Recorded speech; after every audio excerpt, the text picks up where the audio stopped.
Saudara-saudara, kita akan buka Yesaya 61.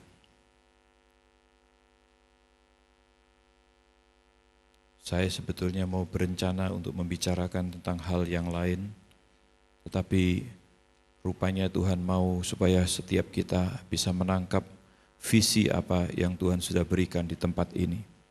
Dengan berjalannya waktu, saudara-saudara, ada banyak di antara kita yang datang di tengah-tengah di mana Bukit Sion sudah berjalan. Dan ada banyak di antara kita yang mungkin belum bisa mengerti dan menangkap visi-visi yang Tuhan berikan kepada kita. Saudara, saya rindu setiap kita pada akhirnya bisa mengerti. Yesaya 61 itu adalah visi yang Tuhan berikan di tempat ini. Tetapi kalau setiap kita ditanya, apa visi di Bukit Sion? Yesaya 61, apa isinya? Panjang, kan begitu. Nah, kita ingin merangkum apa sebetulnya Yesaya 61. Supaya setiap kita itu bisa punya target. Saya percaya setiap gereja Tuhan berikan hal yang khusus. Dan Tuhan juga berikan di tempat ini. Hal yang khusus. Kan aneh kalau seandainya kita terpanggil di tempat ini, tapi kita nggak ngerti mau kemana kita ini. Visi itu adalah untuk membawa kita sampai kepada tujuan Tuhan.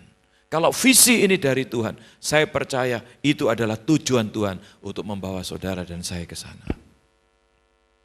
Yesaya 61 memang panjang, tapi ada banyak hal yang kita perlu tahu, saudara. Nanti saya berharap bisa menyimpulkan dalam dua kalimat, supaya paling tidak kita bisa mengerti apa sebetulnya yang Tuhan mau rancangkan di dalam hidup setiap kita. Kita akan baca, saya akan bacakan dari terjemahan LAI. Di situ dikatakan demikian, Roh Tuhan Yahweh ada padaku oleh karena Yahweh telah mengurapi aku. Ia telah mengutus aku untuk menyampaikan kabar baik kepada orang-orang sengsara dan merawat orang-orang yang remuk hati, untuk memberitakan pembebasan kepada orang-orang tawanan dan kepada orang-orang terkurung kelepasan dari penjara, untuk memberitakan tahun rahmat Yahweh dan hari pembalasan Elohim kita, untuk menghibur semua orang berkabung, untuk mengaruniakan kepada mereka perhiasan kepala ganti abu. Di dalam terjemahan yang lain dikatakan in Zion, di Sion. Gitu. Minyak untuk pesta ganti kain kabung, nyanyian puji-pujian ganti semangat yang pudar, supaya orang menyebutkan mereka pohon tarbantin kebenaran, tanaman Yahweh untuk memperlihatkan keagungannya. Mereka akan membangun reruntuhan yang sudah berabad-abad dan akan mendirikan kembali tempat-tempat yang sejak dahulu menjadi sunyi. Mereka akan membaharui kota-kota yang runtuh, tempat-tempat yang telah turun-temurun menjadi sunyi. Orang-orang luar akan melayani kamu sebagai gembala kambing dombamu, dan orang-orang asing akan bekerja bagimu sebagai petani dan tukang kebun anggurmu. Tetapi kamu akan disebut imam Yahweh dan akan dinamai pelayan Elohim kita. Kamu akan menikmati kekayaan bangsa-bangsa dan akan memegahkan diri dengan segala harta benda mereka. Sebagai ganti bahwa kamu mendapat malu 2 kali lipat, dan sebagai ganti noda dan ludah yang menjadi bagianmu, kamu akan mendapat warisan 2 kali lipat di negerimu, dan sukacita abadi akan menjadi kepunyaanmu. Sebab aku Yahweh mencintai hukum dan membenci perampasan dan kecurangan. Aku akan memberikan upahmu dengan tepat dan akan mengikat perjanjian abadi dengan kamu. Keturunanmu akan terkenal di antara bangsa-bangsa dan anak cucumu di tengah-tengah suku-suku bangsa. Sehingga semua orang yang melihat mereka akan mengakui bahwa mereka adalah keturunan yang diberkati Yahweh. Aku bersukaria di dalam Yahweh, jiwaku bersorak-sorai di dalam Elohimku, sebab ia mengenakan pakaian keselamatan kepadaku dan menyelubungi aku dengan jubah kebenaran, seperti pengantin laki-laki yang mengenakan perhiasan kepala dan seperti pengantin perempuan yang memakai perhiasannya. Sebab seperti bumi memancarkan tumbuh-tumbuhan dan seperti kebun menumbuhkan benih yang ditaburkan, demikianlah Tuhan Yahweh akan menumbuhkan kebenaran dan puji-pujian di depan semua bangsa-bangsa. Saudara-saudara, kalau kita melihat apa yang Tuhan sudah berikan dan perkatakan melalui ayat-ayat ini, sebetulnya begitu muluk ya. Begitu muluknya, begitu tingginya. Tetapi kalau kita perhatikan, Kalau kita bisa menangkap sesuatu, ini diberikan saat Bukit Sion belum ada. Nama Bukit Sion itu pun adalah hasil satu pergumulan, bukan kesukaan kita. Oh, api ini Bukit Sion. Wah, ini bagus artinya. Oh, ini belum ada. Oh, ini begini. Tidak ada pertimbangan sama sekali, saudara. Waktu itu kami cuma berkumpul beberapa orang, kami berdoa. Ayo cari apa sih yang Tuhan mau untuk nama gereja di mana Tuhan mau. Saudara, akhirnya di dalam doa memang Tuhan memberikan penglihatan. Bukit Sion, pakai Z, Bukit Sion. Terus terang aja waktu itu saya ketawa. Waktu saya melihat Bukit Sion dengan Z itu, saya berpikir gini, oh ini nanti kalau gereja disingkat GBZ, Gereja Bukit Sion. Padahal saya ini, saudara, habis magang di satu gereja, namanya juga GBZ, tapi Gereja Bukit Zaitun. Ini nanti dikira saya menyaingi, dikira nanti saya kadang-kadang tertawa gitu. Apa maunya Tuhan, apa maksudnya Tuhan? Memang ada pemikiran-pemikiran seperti itu ternyata dari pihak-pihak yang waktu itu sebetulnya saya sudah pamit baik-baik, saya mau bernaung, saya mau merintis, tapi karena tidak dinaungi, ya Tuhan memimpin lain. Kita bernaung di JKI, Jemaat Kristen Indonesia. Itu sejarahnya. Dan waktu Tuhan berikan nama itu, kita tidak tahu, saya tidak tahu saudara kalau di ayat 3 itu ada tulisan di Sion. LAI tidak menuliskan itu. Waktu saya buka di terjemahan-terjemahan yang lain, loh ada Bukit Sion, ada di Sion ini. Di Sion. Terus terang aja itu membuat saya kaget, dan tapi sekaligus memberikan peneguhan. Oh ini kalau begitu tepat. Ya. Kita juga belum tahu nama Bapak. Waktu itu belum tahu saudara. Kemudian kalau kita perhatikan kata Allah dan Tuhan, huruf besar semua, itu adalah salinan dari Yahweh. Setelah kita tahu, Roh Tuhan Yahweh ada padaku.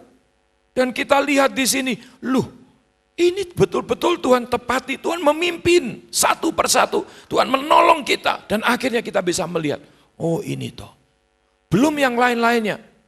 Kekayaan bangsa-bangsa, saya percaya itu akan tergenapi bagi setiap kita yang terpanggil di tempat ini. Kamu akan menikmati kekayaan bangsa-bangsa.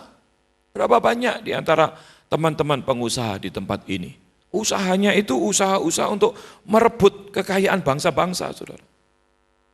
Artinya itu dapatnya dolar, bukan rupiah.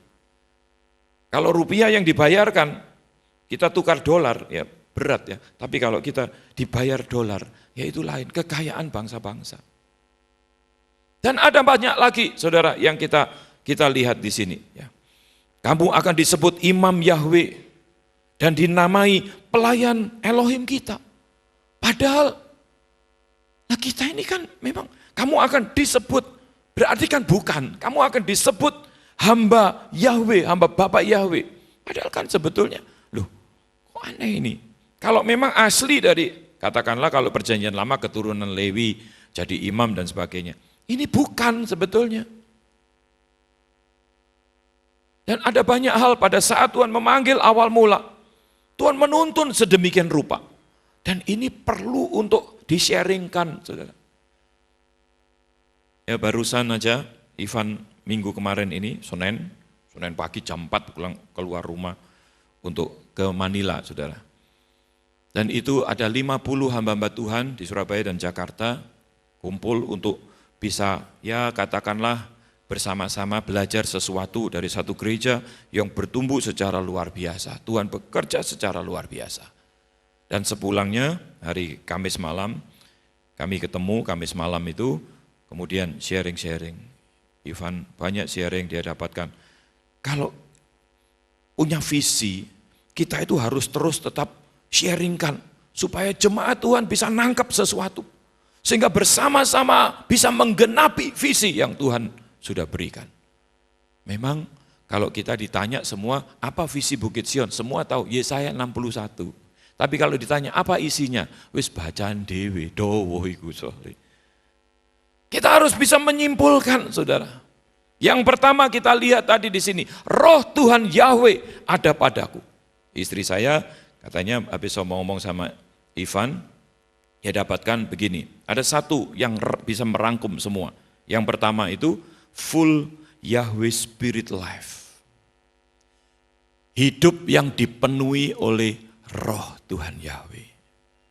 Itu harus menjadi target setiap kita. Kalau setiap saudara dan saya dipenuhi oleh roh Bapa Yahweh, maka pengurapan itu akan datang. Untuk apa? Untuk memberitakan kabar baik kepada orang-orang sengsara. Untuk melepaskan mereka yang terikat dan terbelenggu. Untuk membawa tawanan-tawanan keluar dari penjara-penjara. Saudara, itu perlu urapan dari Tuhan Yahweh. Makanya kita bisa nyimpulkan, roh Tuhan Yahweh ada padaku. Setiap kita apabila kita bisa berkata, roh Tuhan Yahweh ada padaku. Kita ini tidak jadi pengecut, saudara. Apa-apa kita takut, waduh siapa saya? Ya memang siapa kita? Bapak Yahweh yang ada, rohnya yang ada di dalam kita. Itu yang menjadikan saudara dan saya luar biasa. Ibu Kitty minggu lalu itu tidak tahu apa-apa, saudara. Tidak tahu apa-apa tentang pergumulan di sini. Bahkan nama gereja ini aja dia tidak tahu. Baru duduk di depan ini tanya sama Ivan. Gereja di sini ini namanya apa sih? Bukit Sion. Hah? Bukit Sion? Langsung dia bukakan Mazmur 65 di-sharingkan. Saya tadi pagi bilang Yesaya 65. Mazmur 65 dia buka. Ini loh, ini aku ini dapat dari Tuhan ini. Ini tentang Bukit Sion. Berarti tentang tempatmu di sini. Bla bla bla bla bla. Waduh dia excited sekali, saudara. Itu yang disebut peneguhan. Kalau peneguhan dari orang yang sudah tahu, ya itu iman bisi-bisi. Tapi kalau peneguhan dari orang yang sama sekali tidak tahu, dia akhirnya bicara sesuatu. Kami lebih berani, terus terang aja. Orang bilang kita itu terlalu low profile. Tapi low profile yang kebacut itu nanti akhirnya bisa jadi sombong rohani juga.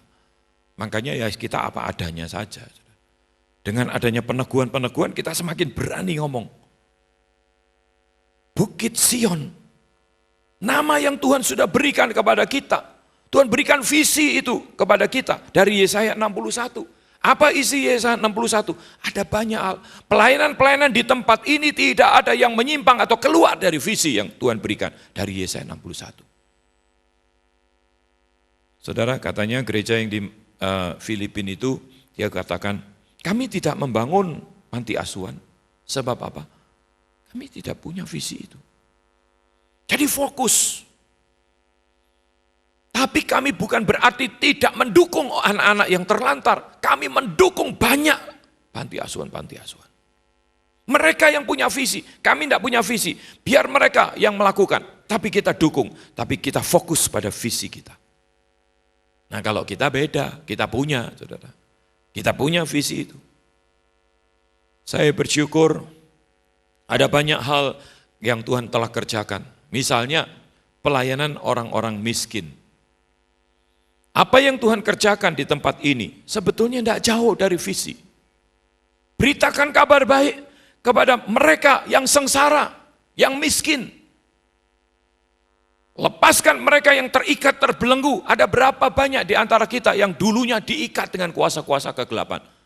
Bahkan ada di antara kita juga yang dulunya paranormal. Tapi Tuhan ubah hidupnya. Tuhan bebaskan dia. Tuhan lepaskan kita.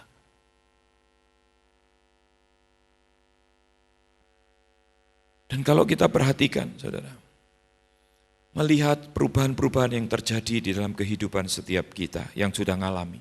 Saya percaya semakin kita bisa menangkap visi yang Tuhan berikan, itu akan memberikan perubahan demi perubahan yang cepat dalam kehidupan kita.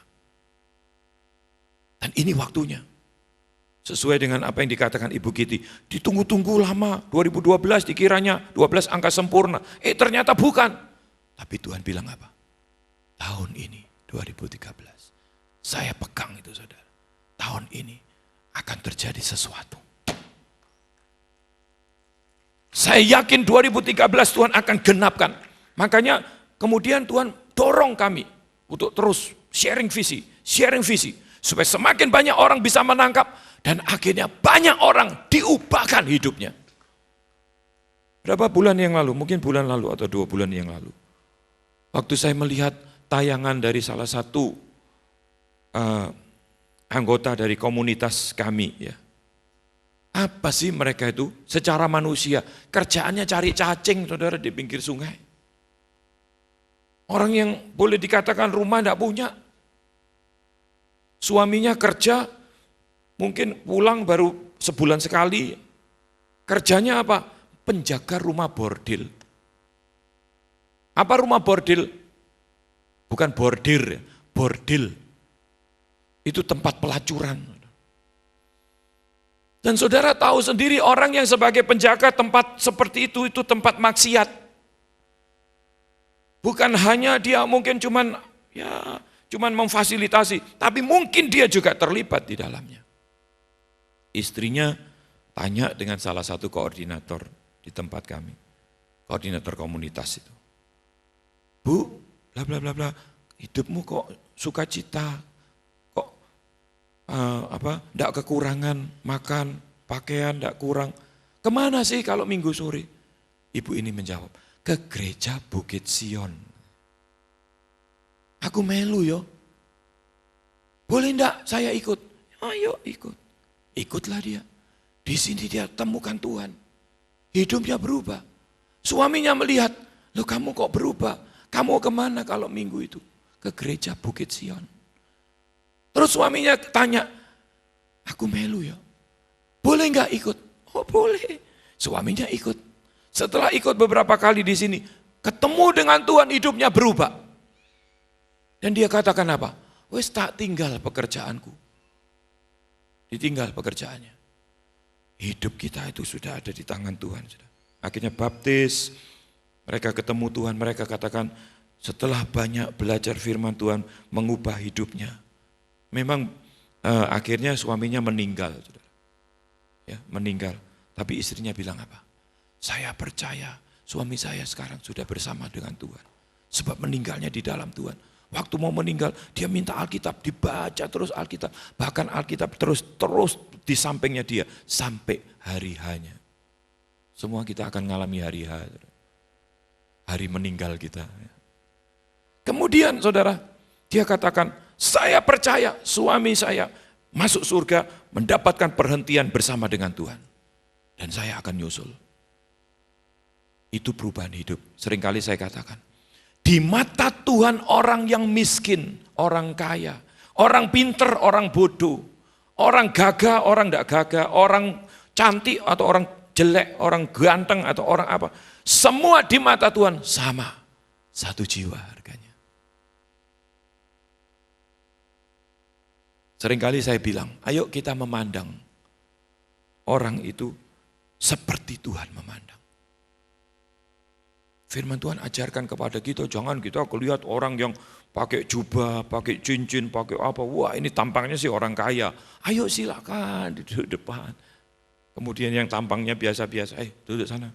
Kamu ya, jangan gerak ya, duduk sana aja. Saya selalu pesan sama anak-anak yang pelayani di komunitas dan sebagainya. Jangan sok-sokan ya, kita ini hamba. Kita mesti belajar saudara. Untuk bisa melihat apa yang Tuhan lihat. Itu enggak keluar dari Yesaya 61. Saya percaya. Bukan berarti kemudian kita itu merasa lebih dari yang lain. Enggak. Tapi kita punya visi. Kita harus kerjakan bagian kita. Kalau kita mau sampai ke tujuan. Apa visi Tuhan? Ya ini. Nah kita bisa simpulkan. Roh Tuhan Yahweh ada padaku. Setiap saudara dan saya, kalau saudara berkata, roh Tuhan Yahweh ada padaku, itu mencakup Yesaya 61. Untuk apa? Untuk memberitakan kabar baik. Untuk melepaskan yang terikat. Untuk ini, untuk ini. Roh Tuhan Yahweh ada pada kita, bukan untuk gagah-gagahan. Bukan untuk sombong-sombongan. Tapi Tuhan punya rencana khusus. Apa? Itu tadi yang kita sudah baca. Untuk menggenapi seluruh rencana Tuhan dalam hidup kita. Amin. Kemudian saudara, kita baca di dalam Lukas pasal 4. Tuhan Yesus mengutip Yesaya 61 ini. Mulai ayat yang ke-16.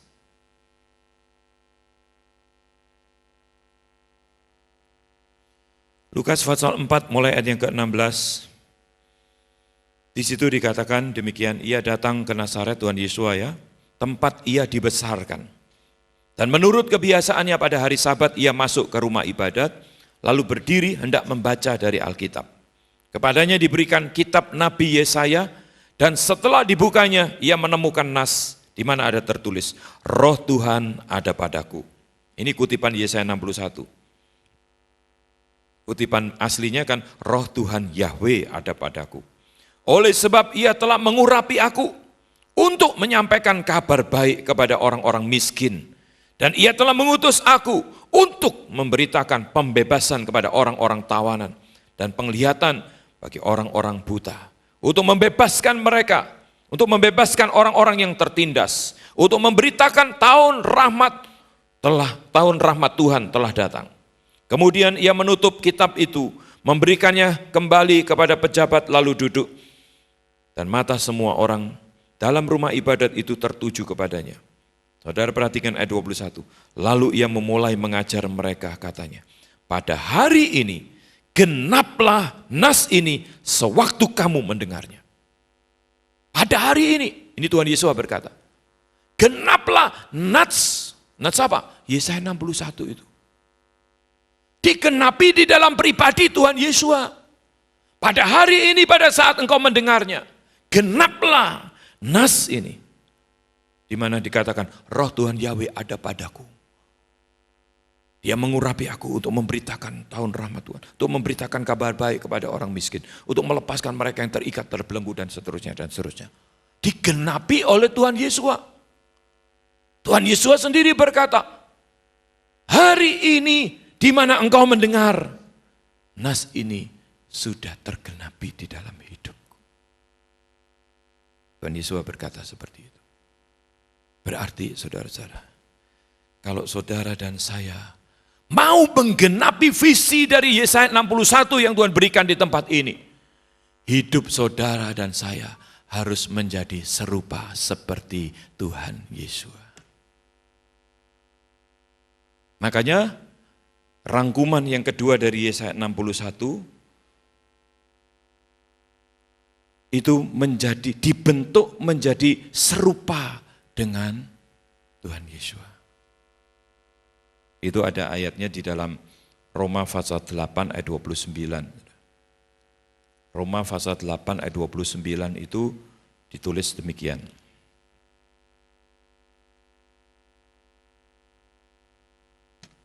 Sebab semua orang yang dipilihnya dari semula, mereka juga ditentukannya dari semula untuk menjadi serupa dengan gambaran anaknya, supaya anaknya itu menjadi yang sulung di antara banyak saudara.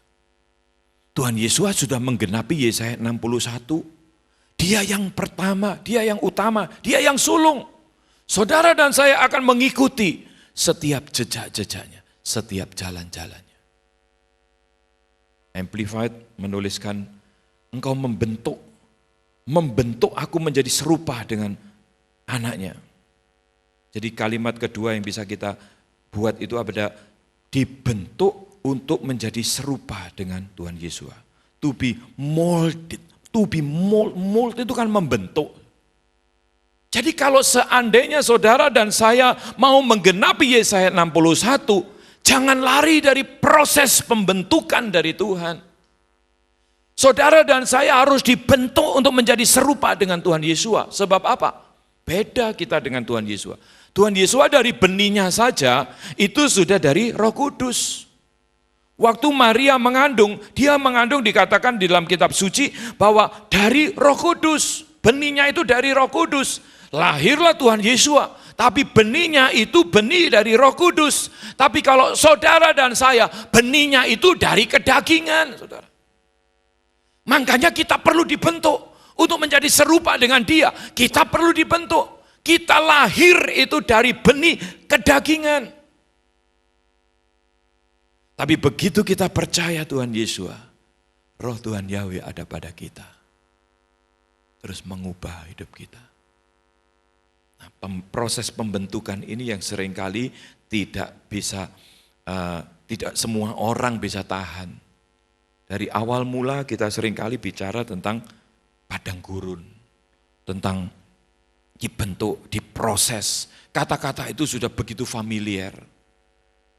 Jarang kita dengar berkat berkelimpahan, jasmani, ya, rumah bagus, kolam renang isinya, mobil mewah, ini jarang kita dengar, saudara.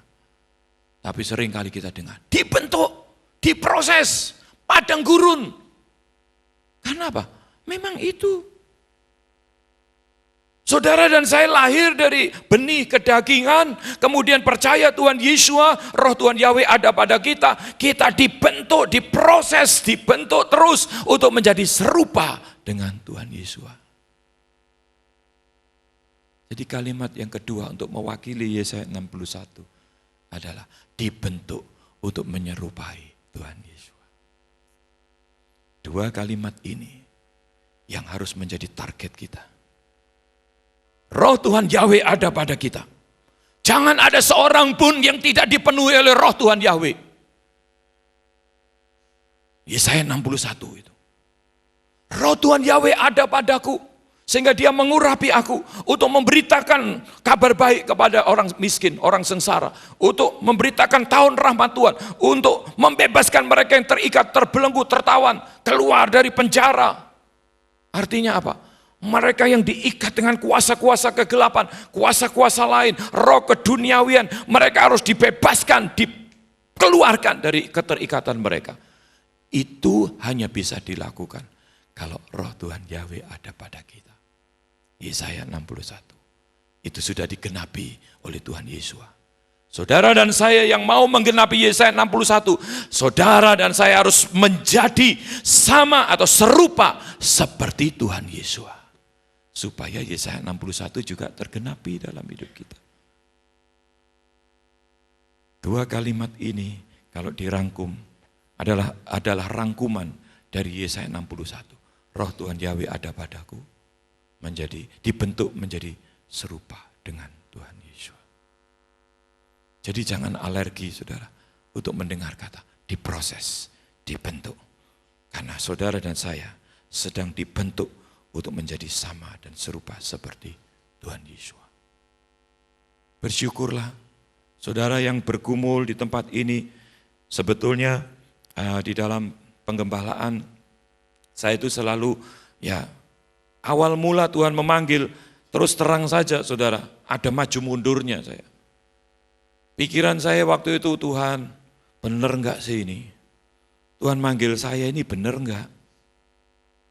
Saya ini tidak pernah sekolah Alkitab, nanti kalau ada jemaat tanya ayat-ayat ini saya nggak bisa jawab, kan malu Tuhan. Itu kekhawatiran manusiawi. Tapi begitu dalam perjalanan, Tuhan proses, Tuhan bentuk. Kalau sekarang saya ditanya pun, misalnya saya tidak tahu, saya bilang, saya tidak tahu itu. Nanti aja ya kalau di sorga tanya. Tidak ada beban sama sekali untuk saya. Sama sekali saya tidak ada beban, saudara. Karena saya tahu, itu karena hanya Tuhan yang memampukan seseorang. Mau sombong, apanya yang disombongkan? Tapi namanya daging, kalau enggak diingatkan, kalau enggak dijagai, bablas. Makanya Tuhan perlu mempersiapkan kita. Berapa waktu yang lalu kita belajar tentang dosa sombong. Kesimpulannya, tidak ada satu orang pun yang tidak sombong. Semua orang itu sombong adanya. Sombong terhadap Tuhan, misalnya hal yang vertikal. Orang yang malas berdoa, orang yang malas baca Alkitab, orang yang melawan firman Tuhan. Itu semua orang sombong. Orang yang malas berdoa, tidak perlu Tuhan seolah-olah. Iya toh? Sombong itu sudah. Itu sombong terhadap Tuhan. Sombong terhadap sesama, merasa lebih baik, lebih pintar, lebih kaya. Lebih kaya, lebih pintar, itu sih umum, saudara. Tapi lebih baik, itu mengejutkan sekali.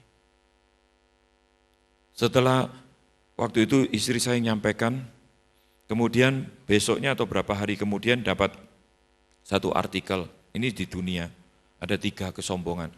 Orang yang kaya itu merasa diri lebih dari yang lain, lebih kaya. Orang yang pintar itu merasa diri lebih pintar dari orang lain. Terus yang ketiga, orang yang baik. Orang yang baik bisa terjebak di dalam kesombongan. Itu yang mengejutkan saya. Wih, hati-hati. Setelah kami ngomong-ngomong ternyata bisa ditambah satu lagi, saudara. Orang yang rohani, sombong rohani. Banyak berdoa, merasa lebih dari yang lain. Doamu berapa jam sih? Saya lebih banyak. Ya toh? Lebih rohani, merasa lebih rohani. Itu ternyata juga sombong. Dari seluruh aspek hidup kita bisa jatuh di dalam dosa kesombongan. Makanya Tuhan jagai. Dan kalau kita lihat waktunya, ternyata Tuhan itu mau membawa kita ke tempat-tempat yang lebih lagi, saudara. Makanya Tuhan jagai, jangan sombong ya. Kesimpulannya sekarang, sebetulnya kalau mau sombong dulu apanya yang mau disombongkan? Lawang kita ini bukan apa-apa. Tidak bisa apa-apa kita. Kuat, siapa kita? Ada banyak hal saudara-saudara yang tidak bisa kita banggakan dari diri kita sendiri. Tapi kalau roh Tuhan Yahweh ada pada kita, saya percaya Tuhan akan membawa kita ke tempat-tempat yang lebih lagi. Dan itu rencananya bagi kita di tempat ini. Saudara yang betul-betul bergumul di tempat ini. Makanya saudara kadang-kadang saya juga, ya ini harus kita perbaiki sih. Waktu Ivan cerita sama saya, harus belajar lah. Kita ini semua harus belajar. Satu hal yang kurang, membangun relationship, membangun hubungan secara vertikal. Itu jelas ya, kita pernah sering belajar lah. 1 Yohanes 1 ayat 7, ayat 5, ayat 7, kalau nggak salah. Kalau kita itu hubungan pribadi beres dengan Tuhan secara vertikal, hubungan kita dengan sesama juga akan beres. Ternyata membangun hubungan ini sangat penting, saudara. Satu relationship yang kita bangun dengan sesama ini sangat penting. Saya pun juga harus belajar. Wah ini belajar banyak ini. Dulu, rasanya nggak butuh orang saudara saya ini. Semua bisa kok saya kerjakan sendiri. Saya suruh ngerjain gini-gini, nggak bisa. Tak canda aja, tak kerjain. Kesuwen lihat. Apanya yang? Tapi Tuhan ajarkan, Tuhan bentuk, Tuhan apa? Ternyata banyak kurangnya. Membangun satu hubungan dengan sesama. Kalau seandainya hubungan baik, mau nggak mau, mereka itu kalau misalnya ditegur, dikata-kata, dinasihati firman Tuhan, mereka nggak akan terjadi sesuatu yang merasa, kenapa ya kok saya ditegur, kok saya aja ya, kok ini. Kalau hubungan baik, pasti nggak ada pikiran-pikiran seperti itu. Tapi kalau hubungannya kurang baik, sedikit saja sudah, ada apa sih ini? Wah, ini. Pindah ya. Gampang sekali gitu, saudara. Makanya kita pun dengan sesama, kita perlu membangun. Makanya kalau nanti selesai ibadah, coba sempatkanlah saudara kenalan dengan 1-2 orang yang belum pernah kita kenal. Kita perlu membangun hubungan. Amin. Waktu Ivan bilang begitu, terus istri saya bilang gini-gini, saya bilang, wis itu tergantung pemimpinnya lah. Pemimpinnya harus bertobat dulu. Nanti yang lainnya ngikuti. Saya ngakui saudara, saya ini orangnya kaku. Orangnya nggak bisa luwes, nggak bisa enak gitu. Ada banyak di antara saudara-saudara yang lebih baik, jauh lebih baik, lebih supel, lebih baik. Tapi anehnya, dari dulu nih ya, Bukit Sion berdiri, Tuhan kirim orang yang supel, orang yang gerapiak, orangnya apa, masuk Bukit Sion, jadi kaku. Lah piye iki kok gak nulari, malah ketularan. Pusing saya. Makanya saya bisa nyimpulkan, harus mulai dari saya dulu. Dulu sampai kita bisa kasih slogan, kawasan murah senyum di Kertajaya dulu. Tempeli itu. Jadi kalau begitu masuk baca ini, harus semua senyum. Gitu. Ternyata itu dicopot, enggak senyum lagi sudah tutup. Heran saya. Tapi itulah fakta. Ternyata Tuhan mau memberikan pelajaran kepada kita. kamu itu bukan apa-apa. Kamu bisa, itu karena Tuhan. Dan hari-hari ini saudara, kita perlu untuk terus membangun hubungan. Tujuannya apa sih? Tujuannya supaya rencana Tuhan itu tergenapi di dalam kehidupan setiap saudara dan saya. Kalau roh Tuhan Yahweh ada pada kita. Dan kita akan dibawa untuk menjadi serupa dengan Tuhan Yesus. Saya percaya kalau pengangkatan terjadi, kita akan ikut. Nah kalau sama dan serupa seperti Tuhan Yesus, itu sempurna, ya kan? Kita akan ikut dalam pengangkatan. Kalau kita menghadapi tantangan-tantangan apa? Ya kita, roh Tuhan Yahweh ada pada kau. Ya, hadapi. Dan itu yang Tuhan sebetulnya mau untuk saudara dan saya tangkap. Ini visi yang Tuhan berikan. Tidak tahu mungkin nanti beberapa waktu saudara nanti jangan heran kalau ada spanduk-spanduk yang untuk bisa mengingatkan kita. Roh Tuhan Yahweh ada padaku, tidak tahu nanti dalam bahasa yang lebih baik mungkin. Atau mungkin satu saat nanti apanya mungkin ya tidak tahu, saya belum tahu. Tapi untuk mengingatkan visi itu kepada setiap kita, paling tidak saudara bisa nangkap. Kalau begitu ada Yesaya 61, roh Tuhan Yahweh ada padaku. Aku ini harus menjadi serupa dengan Tuhan Yesus. Dua hal itu yang harus kita ingat untuk memenuhi Yesaya 61. Amin. Ada banyak janji-janjinya sih. Mungkin kita nanti yang sebentar, yang mungkin saudara yang sudah lama, saudara bisa melihat, oh ya ngerti saya. Tapi mungkin kita yang baru cuma bisa nangkap sepintas. Tapi paling tidak kalau visi itu goalnya saudara. Tujuan Tuhan untuk gerejanya di tempat ini. Setiap kali orang datang baru, Pak saya mau bergabung di sini. Perlu ngisi formulir enggak? Perlu ini. Ya formulir apa ya? Yang ada formulir baptisan. Yang ada formulir itu. Enggak ada keanggotaan di sini. Ya dari awal sebetulnya enggak ada, tapi kalau mau nulis ya silakan nulis. Ada enggak sekarang formulir keanggotaan? Belum jadi. Buat formulir keanggotaan 10 tahun enggak jadi-jadi bisa. Heran saya. Pernah ada yang tanya begini, ada kartu anggota enggak Pak di sini? Boro-boro kartu anggota. Lumayan loh Pak kartu anggota itu. Apalagi nanti ikut promo-promo itu, makan bisa diskon di sana. Laduh. Tidak ada kartu anggotaan. Ada kartu anggota nanti disalahgunakan buat cari diskonan. Ke sorga nggak perlu bawa kartu anggota, saudara. Yang penting hidup saudara dan saya diubahkan. Menjadi manusia baru, serupa dengan gambar Kristus. Saya percaya kita akan dibawa masuk ke dalam surga. Kalau pengangkatan terjadi, Tuhan datang di awan-awan, kita akan ikut diangkat. Sebab apa? Visi Yesaya 61 tergenapi.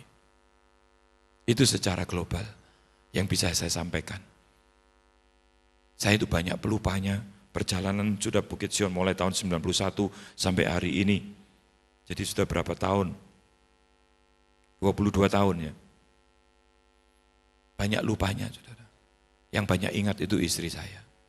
Jadi istri saya mau nyambung untuk bisa nyampaikan sesuatu tentang Bukit Sion.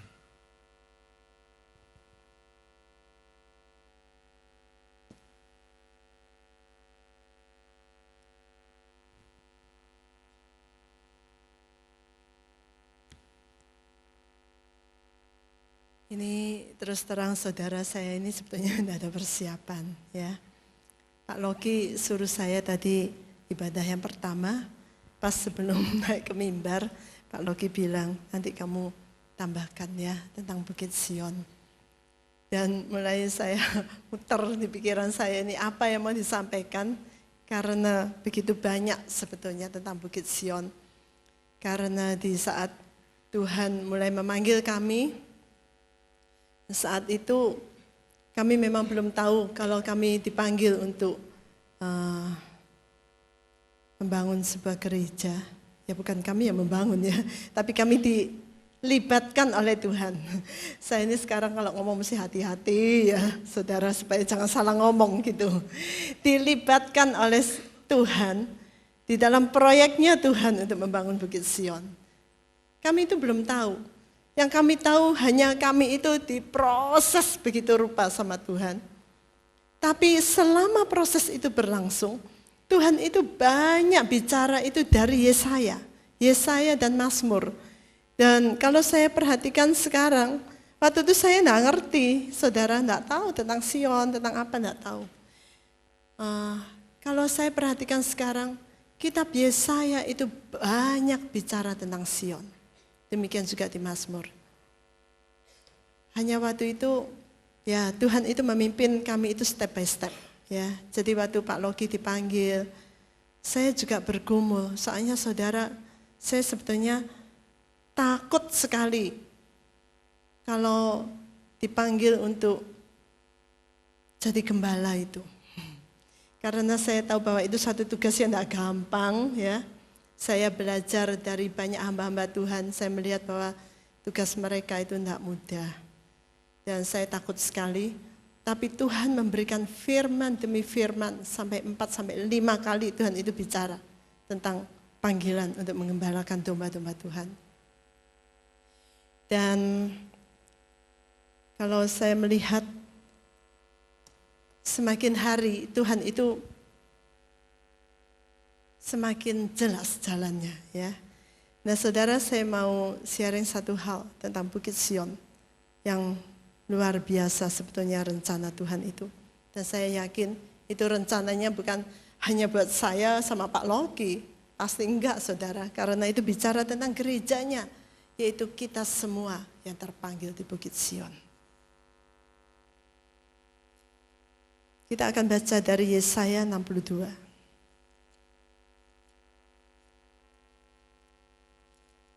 Tadi pagi saya ragu-ragu menyampaikan ini karena ini panjang sebetulnya saudara. Karena waktunya singkat banget tadi pagi. Tapi hari ini ada sedikit lebih waktunya. Saya akan singgung aja. Meskipun saya tidak mungkin menguraikan semua juga saudara karena ini juga panjang. Tapi sedikit banyak kita itu mengintip rencana Tuhan yang Tuhan punya untuk kita. Yesaya 62 demikian bunyinya, demi Sion aku tidak akan diam, dan demi Yerusalem aku tidak akan beristirahat, sampai kebenarannya memancar seperti cahaya, dan keselamatannya seperti obor yang menyala. Dan bangsa-bangsa akan melihat kebenaranmu, dan semua raja kemuliaanmu. Dan dia akan menyerukan kepadamu sebuah nama baru yang mulut Bapa Yahweh sendiri ungkapkan. Engkau juga akan menjadi sebuah mahkota keindahan di tangan Bapa Yahweh dan tanda kebesaran kerajaan pada telapak tangan Elohimmu. Ya sampai sini. Saudara, ini sesuatu yang luar biasa, ya. Di sini dikatakan bahwa engkau, ini bicara tentang Sion. Saudara, ini Yesaya 62 ini bicara tentang Sion. Saya berani ngomong ini ya saudara. Sebetulnya beberapa waktu yang lalu saya ini sudah melihat, mungkin kalau saudara ingat beberapa waktu yang lalu, setiap minggu saya kan bagi tentang Sion. Sion begini, Sion begitu. Enggak tahu ya saudara, ada yang ingat enggak? Tapi semakin saya melihat tentang rencana Tuhan untuk Bukit Sion, saya rasanya keder sendiri saudara, terus terang ya. Makanya akhirnya saya berhenti. Karena suatu saat Tuhan bilang, aku tuh sudah kasih kamu blueprint. Nah, Pak Loki pernah sampaikan ya tentang hal ini. Blueprint. Jadi sebetulnya bagi kita itu mudah, kalau kita mau tahu, kita lihat aja tentang Sion yang ada di kitab suci. Karena itu banyak yang digenapi. Saudara, termasuk doa estafet itu ada. Kalau saudara baca di Yesaya 62 ayat yang ke-6 itu bicara tentang doa estafet sebetulnya. Aku telah menempatkan para penjaga di atas tembok-tembokmu, hai Yerusalem, sepanjang hari dan sepanjang malam terus menerus tidak akan diam. Hai kamu yang mengingatkan Bapak Yahweh, jangan ada istirahat bagimu. Ini bicara tentang doa estafet, saudara, yang siang malam berseru-seru terus kepada Bapak Yahweh. Awalnya saya masih, ini kan Yerusalem, saya bilang. Tahu-tahu Ibu Deborah, salah seorang dari kita, seorang pendoa, dia itu memberikan peneguhan. Nah ini saudara kalau ngomong tanpa persiapan lompat sana sini ya, tapi gak apa-apa ya saudara. Nah dia meneguhkan saudara, bahwa dia bilang Surabaya ini nih seperti Yerusalem, dia bilang. Dia tunjukkan peta di Israel, dia tunjukkan peta di mana? Jawa Timur ini. Memang letak-letaknya itu loh sama saudara. Ya mungkin itu satu saat ya kita ngomong sendiri. Tapi ayat ke-6 ini bicara tentang doa estafet. Ada banyak hal lagi, saudara, tentang Sion ini. Suatu saat saya baca di dalam Mazmur, di situ dikatakan bahwa orang-orang miskin akan diberi makan di Sion. Nah, itu juga penggenapan, saudara. Makanya saya makin hari itu semakin yakin. Dan minggu lalu di saat Ibu Kitty bicara, wah, saya tahu ini peneguhan luar biasa yang Tuhan berikan. Dan saya tahu ini saatnya kita itu bicara tentang Sion, kita bicara tentang tujuan Tuhan, kita bicara tentang rencana Tuhan yang luar biasa. Kalau Tuhan berkata bahwa engkau akan menjadi sebuah mahkota keindahan di tangan Tuhan Yahweh. Bayangkan saudara, ini sesuatu yang sangat mulia. Sebetulnya yang sedang Tuhan rencanakan untuk kita semua. Nah saudara, kalau kita bicara tentang mahkota kemuliaan di tangan Tuhan Yahweh, jangan saudara berpikir, oh sesuatu yang kayaknya luar biasa, maksudnya kita akan duduk di tempat-tempat yang tinggi-tinggi di dunia ini. Belum tentu saudara, tapi yang jelas harus mulia di tangan Bapak Yahweh. Itu dari hari ke hari saya yakin nanti kita akan mengerti. Seorang ibu mimpi tentang Pak Loki. Dia mimpi begini, di dalam suatu pertemuan dia bilang itu rasanya acara penobatan. Nah waktu itu ada orang-orang yang dinobatkan, kemudian Pak Loki dipanggil, dikasih mahkota. Tapi waktu Pak Loki dikasih mahkota, terus mahkotanya tuh ditaruh sama Pak Loki. Tapi Pak Loki ambil mahkota, dia bilang, mahkota biasa. Saya bilang, jangan mahkota duri aja, saya bilang. Tapi dia bilang, ya seperti begitu, dia bilang. Jadi mahkota yang sederhana, biasa, seperti mahkota duri. Nah saudara, tapi saya tahu, memang kemuliaan Tuhan itu beda dengan konsep dunia. Kalau kita bisa mengerti maunya Tuhan, kita akan menggenapi rencana Tuhan. Seperti dikatakan bahwa salib itu adalah kemuliaan. Ya saudara. Jadi saya berdoa sih makin hari kita itu semakin mengerti kehendak Tuhan. Tapi ini rencana yang luar biasa, bayangkan saudara.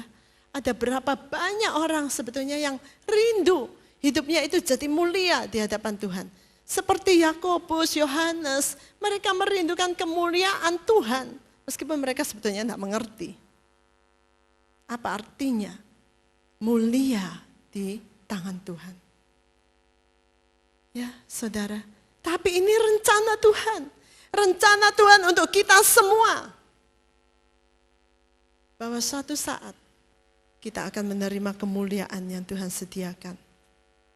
Ya, saya juga yakin bahwa setiap saudara yang ada di tempat ini, itu juga saudara itu tidak kebetulan ada di tempat ini.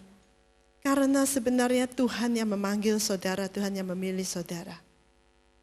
Di dalam Yeremia pasal yang ketiga, di situ dikatakan demikian. Yeremia pasal yang ketiga.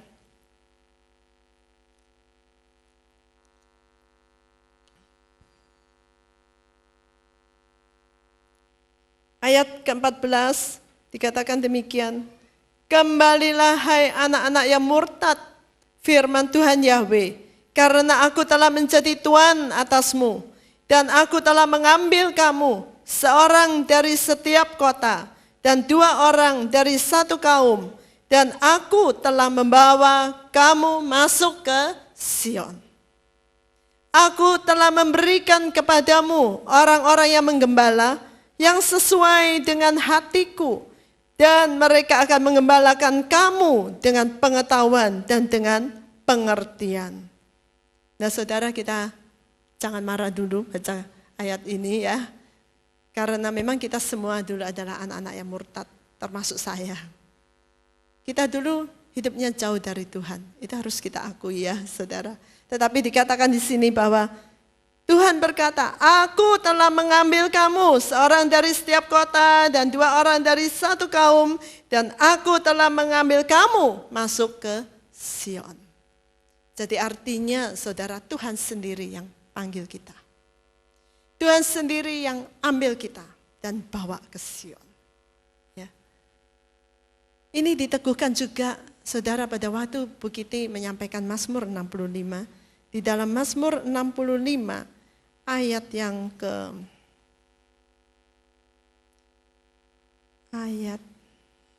saudara.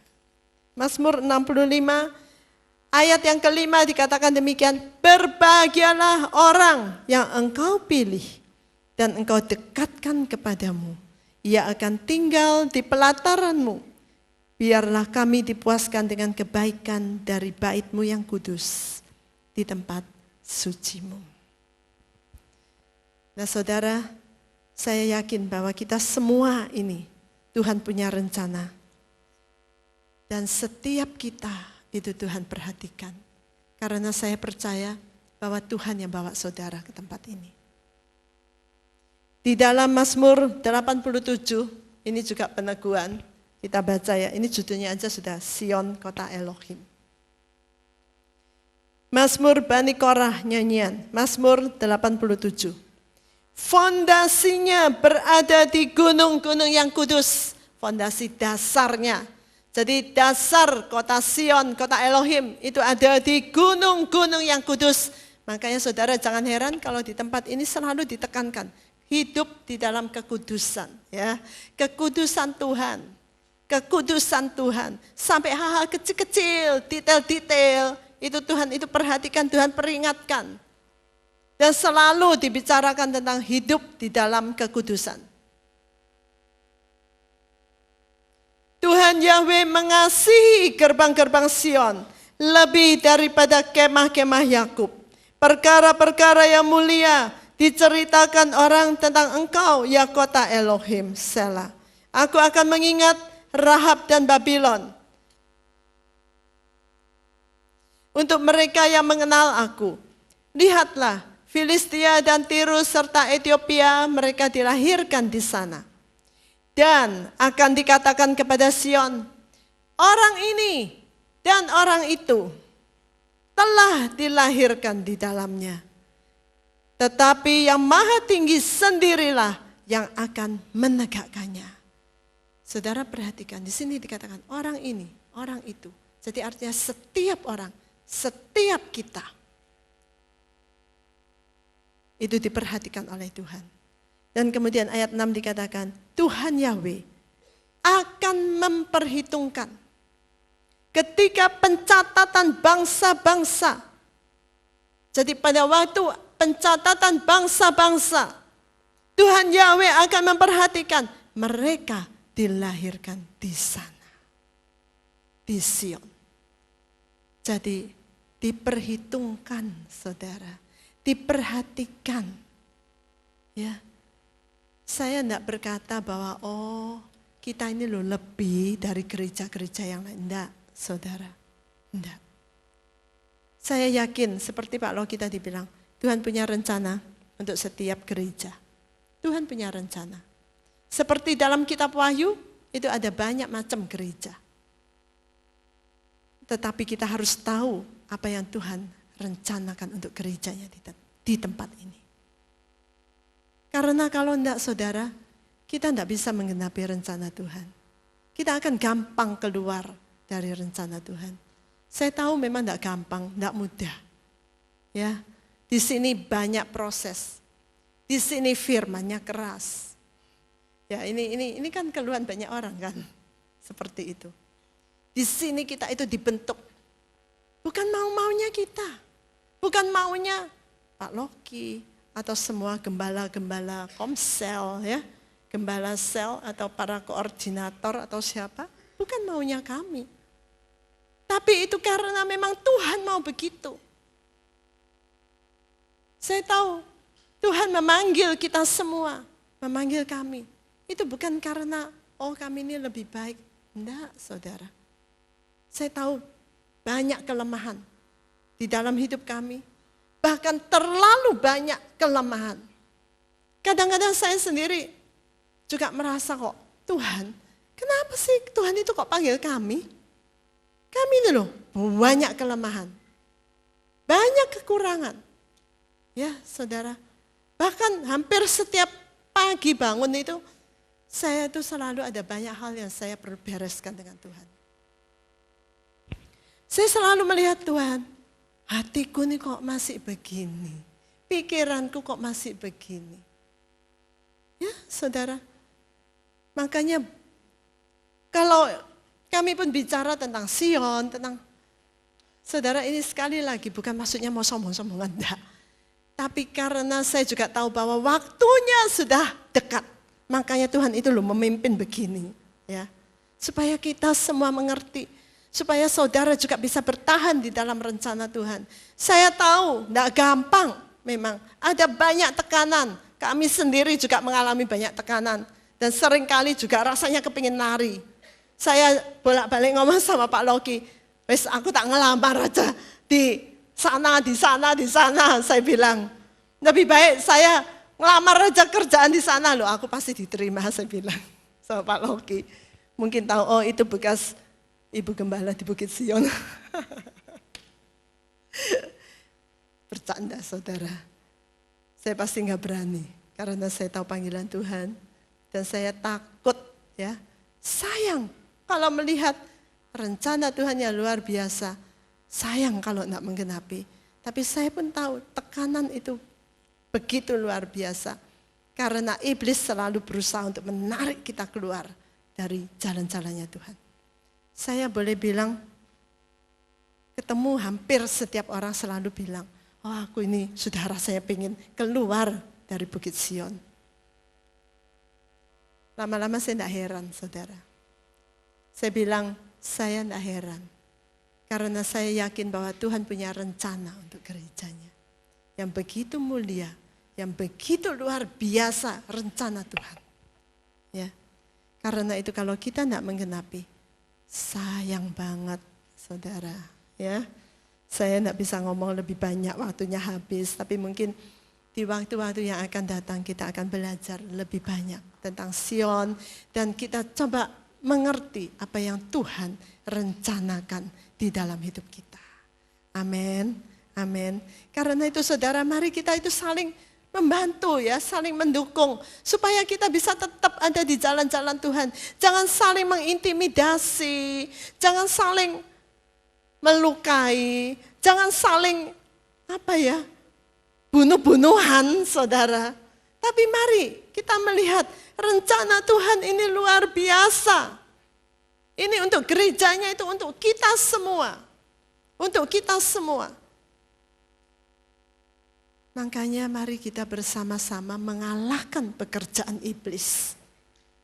Bukan kita itu saling mendorong dan saling melukai dan saling membinasakan. Tetapi mari bersama-sama menggenapi rencana Tuhan yang mulia. Amin. Saudara mau? Mau? Haleluya. Ya Tuhan Yesus memberkati. Kita akan melihat beberapa pengumuman.